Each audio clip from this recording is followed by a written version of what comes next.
natin ang ating mga manggagawang nagpapahinga. Ito na po ang ating bigating primetime princess, Kim Chu with the Amazing Animals! Yay! Kim Chu!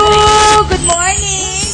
Hi, Kim! Hi! Naku, bago po natin chikain si Kim, Primetime princess na si Kim Chu na Yes. napakalakas ng tayong dalawa. welcome Yes. again, Kim Chu!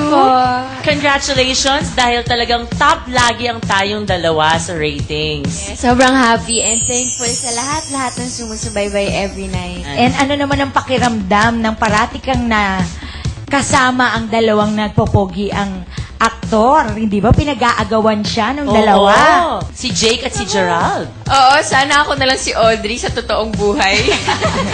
Bakit? Hindi ba? Hindi ka ba talaga sa totoong buhay pinag-aagawan ng dalawa? Parang oo. Pero ayun, sarap ng feeling. Pinag-aagawan ka ng dalawang boys. Tapos yung kwento pa namin yung parang against all odds. So parang nakaka-touch. Parang sarap-sarap maging Audrey. Eh, kamusta naman si Gerald? Ayun, okay naman siya. Busy.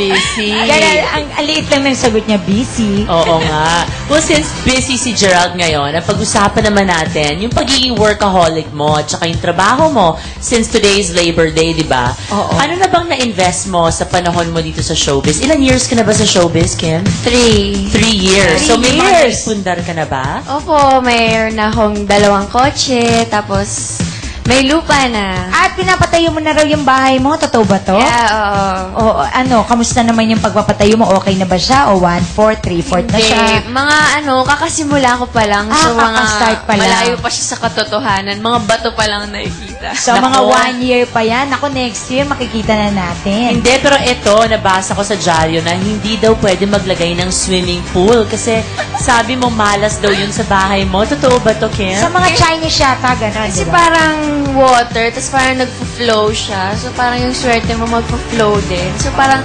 natatakot naman ako. So hindi na lang ako maglalagay ng swimming. Yung Talaga? ihip na lang kung pwede. Ay, karamihan talaga, paniniwala ng Chinese gano'n. Ay, nila naglalagay ng Kung may swimming swimming pool. pool na lang, yung yung iniihipan. Ay, ganon? Oo. So, ano pang gusto mong i-invest on, Kim? May mga dreams ka pa ba? Or may Oo, mga gusto mong kong bilhin? mag-business, yung labada. Laundry shop. Laundry shop, yun. Bakit yun naman? Parang lahat ng tao, sobrang busy, sobrang maraming trabaho, wala na silang time para maglaba. So, Oo. doon na lang sila, magpapalaba sila sa akin, gano'n. Ito si Kim Chu, mahilig mag-shopping yan. Parati ko nakakasabay yan sa Shangri-La. Talaga? Ano bang Oo. binibili mo? Ano bang mga hilig mo, Kim? Mga damit. Damit. Ako ang hilig sa Sobra. damit. Ayoko na lang sabihin kung magkano yung ano niya, nabili doon. Talaga? Mamaya kwentuhan mo ako, shock na ah. shock yung anak ko. Mami, ganun talaga pinamili niya. Pati ikaw yan lang. Ayaan mo na. Ano maingay? May mga anak ka na kasi, Oo. di ba? Hindi, pero Kim, kung hindi ka naging artista, ano sa tingin mong profession mo ngayon? Gusto ko maging teacher, bombera. Bumbera. Ay, tagapatay ng sunog. Tagapatay ng sunog.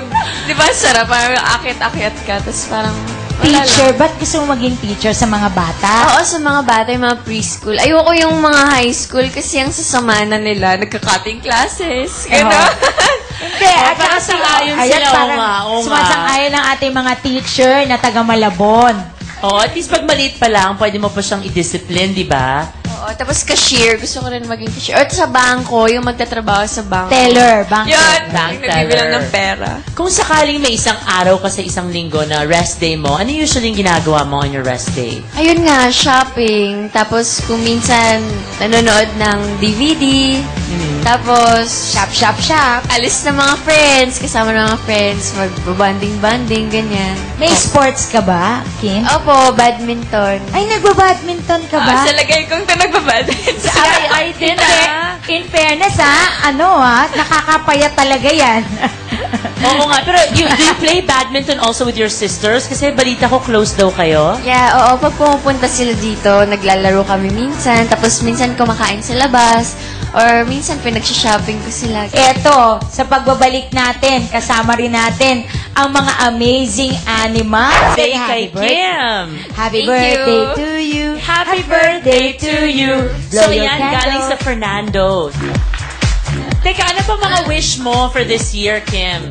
Ako wish ko sana marami pang projects na dumating and sana Tumaba ka na. tumaba na ako and ayun, sana tuloy-tuloy lang yung nangyayari sa akin. Okay. Amen. So, ito, kasama naman natin ngayon.